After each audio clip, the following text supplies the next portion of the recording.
Hi everybody! Today I will tell you a story that has been floating around the web for a long time. It is constantly recalled, retold in their own way, so it is impossible to say with exact certainty when these events occurred, but it doesn't make it any less instructive. So I think that each of you should definitely hear it. This story is about a man named Chris, who about 40 years ago was just a young traveler, but one day, fate took him to the mysterious and boundless lands of Alaska, which always fascinated and delighted him. But the reason he got there was to search for gold. The group with which he went to search consisted of several people, because it was very dangerous to move alone in the wild. But on this day, Chris decided to go searching on his own, while his group stayed in the old wooden hut. Chris knew the decision was reckless and dangerous, but he moved on. However, the man did not even suspect that he would not stumble upon gold at all, but would come face to face with a huge predator.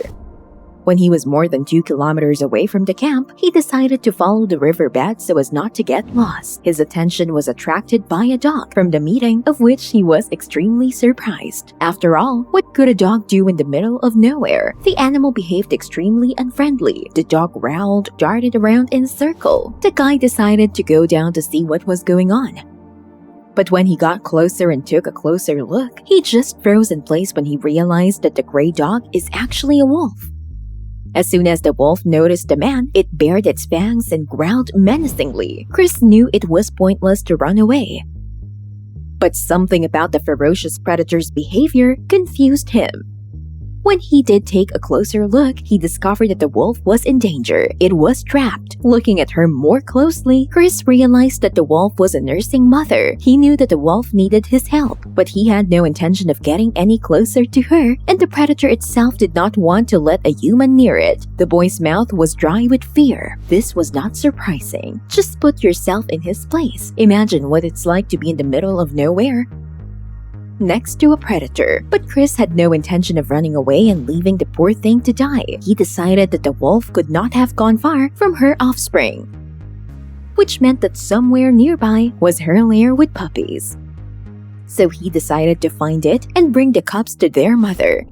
He began his search based on the wolf tracks, and he was lucky because there had been no snowfall that day, and the tracks had not yet been covered with snow. But the paw prints led quite far. As he searched for the wolf's lair, fear overcame him, and he wasn't sure what he was doing. However, he continued on, moving farther away from the camp with each step, entering the depths of the forest. Before he finally found the den with the cubs, he had to make a very difficult journey, walking several kilometers through the snow. The cubs felt a stranger near their burrow and were very much afraid, so they hid in their lair to make sure that an outsider would not harm them. Chris decided to use one trick to lure the cubs out of their burrow. He found some food in his backpack and put it on the ground next to him. His plan worked, and the cubs slowly got out of their lair and came closer. But the predator's instinct took its toll. When the man held out his hand to them, he was slightly surprised at how the kids reacted. They grabbed his fingers and started sucking. Apparently, they were very hungry. All became clear. Apparently, the kids were alone in their lair for several days, and the wolf had not come to them for a long time. The man took out the bag he had saved for the nuggets from his backpack and put the cubs inside. All the way back, the kids were snarling and floundering in the bag, trying to get out. As he neared the wolf, he heard a loud, drawn-out howl. Apparently, the mother smelled her cubs. He immediately released the cubs from the bag while they rushed to their mother. A few seconds later, the boy heard the soft chomping sound from the kids. The wolf was licking her children, watching the man intently. Chris made several efforts to help the wolf out of the trap, but as soon as he approached her, the predator began to growl loudly. Then Chris took a few pieces of meat he still had from his pack and tossed them to the wolf. To his surprise, she refused to even touch it, apparently sensing a trick. Chris sat with them until evening, and when it was dark outside, he went back to his camp. He didn't say anything to his friends, and when they all left for work the next day, Chris took some more meat and went to the place where he had met the wolf the previous day. When he was back in the same place, he found the mother trying to warm her children children. He looked at the place where he had left the pieces of meat and found that they were no longer there. All this went on for several days. Chris would pack food for the road and go to the wolf in the morning. All this time, he did not give up trying to help the predator, but as soon as he approached her, the wolf growled angrily and did not allow him to get closer to her. The puppies, on the other hand, were extremely friendly, and by the third day, they were happily jumping around him and licking his hands. All this time, Mother Wolf kept her eyes on the man, and when his hands touched his children, the wolf called the cubs to her.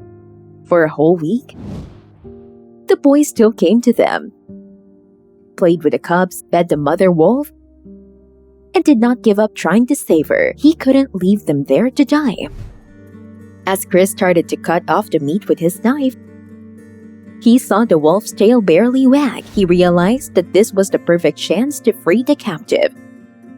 He slowly approached her, afraid to frighten her, and then carefully opened the trap, freeing the wolf. After that, she ran a few meters away, and then called the puppies to her, and then the whole family disappeared into the thick of the forest, and Chris never saw them again. He soon returned to his home in New Jersey. He had forgotten the story and only occasionally told it to close friends. However, no one believed him. When he took a job with a fishing company 5 years later, he found himself back in Alaska. When he went to a nearby settlement one morning to deliver a letter, he noticed that his machine broke down halfway through. He worked on it for several hours, but it didn't start. The settlement was only a short distance away. So Chris decided to leave his equipment and go there on foot, because it was reckless to stay there as it was getting dark.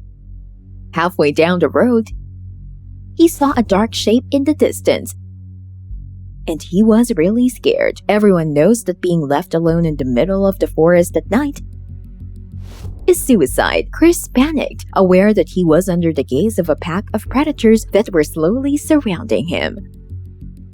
As they got closer to him, he counted 5 huge individuals. He had already said goodbye to life. He was so scared that he could not even stand on his feet and fell to his knees.